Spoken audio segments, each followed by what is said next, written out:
Welcome to Study Focus Club. Reading a research paper can feel like deciphering a secret code, but today we are going to change that. I'm going to show you a step-by-step strategy to unlock any engineering and possibly STEM paper, no matter how complex the topic. To do this, we'll be analyzing an excellent 2021 study on improved PID control by Mohammed Ahmed and his colleagues, whose work provides the perfect template for our lesson today. Let's be honest. Research papers can be intimidating.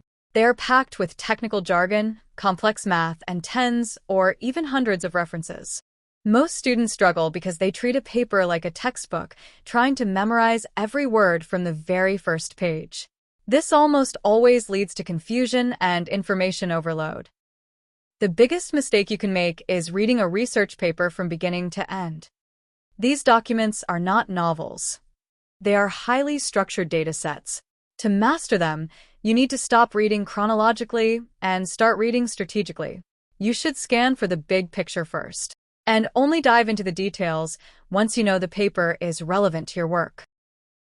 Almost every engineering paper follows a standard roadmap: the title and abstract, the introduction, the methodology, the results, and finally the conclusion.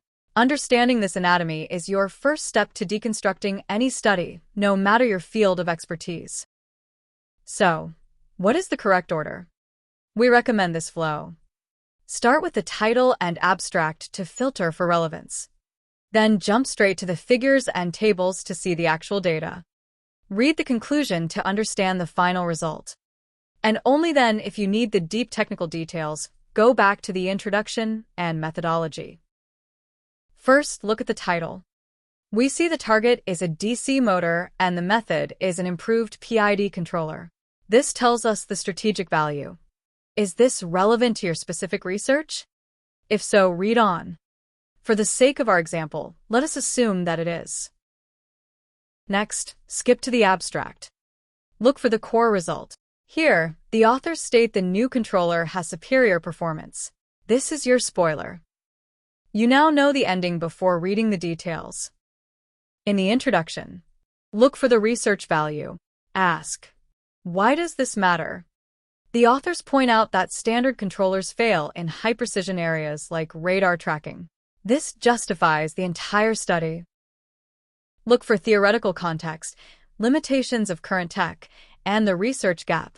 You may sometimes see things like background, previous work, research gap, and objective.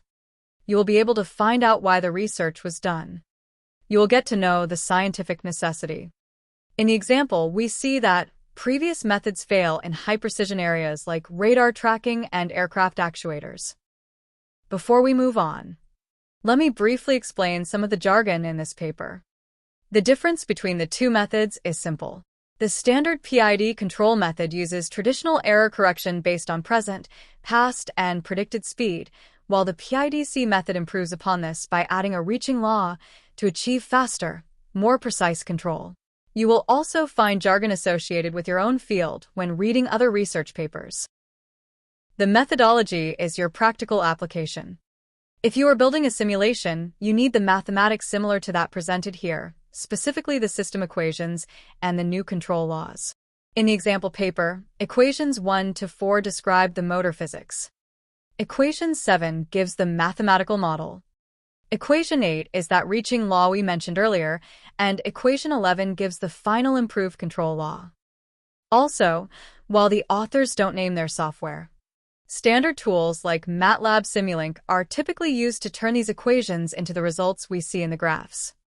Always apply such details to examples in your own field. Next are the results. Never skip this section. This is your evidence review. Look at Table 1, for example. The standard PID has an 8% overshoot, while the improved version has 0. The graphs prove the PIDC method works in real time with significantly less error. The results compare the unit step response. This is the simulation equivalent of flipping a switch for a number of variables. First, with no disturbance. Then with positive pulse disturbance. Then with negative pulse disturbance. Then with the system dynamic friction reduced to 30%. Then with the dynamic friction increased by 110%.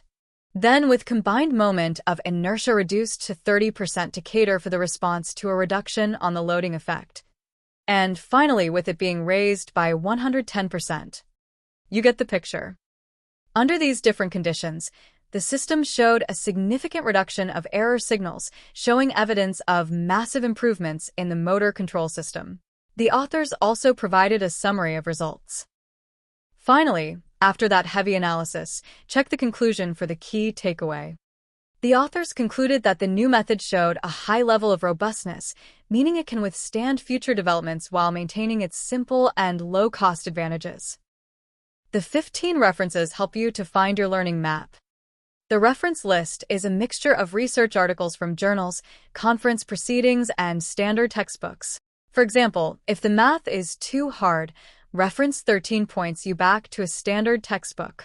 Most other reference lists share the same helpful composition. To recap, don't get trapped on page 1. Start with the title to filter for relevance. Scan the abstract for the spoiler. Jump to the figures and tables for the evidence. And check the conclusion for the big picture. Only then should you go back to the introduction and methodology to understand the deep technical details and how to apply them to your own work. My final advice to you is to be an active reader. Ask yourself why the authors chose a specific method and how it fits the wider field. Don't be afraid to skip dense mathematical proofs if you already understand the physical results shown in the graphs. Finally, keep a glossary of new terms. The more papers you read, the faster you'll become at spotting the hero narrative in every study.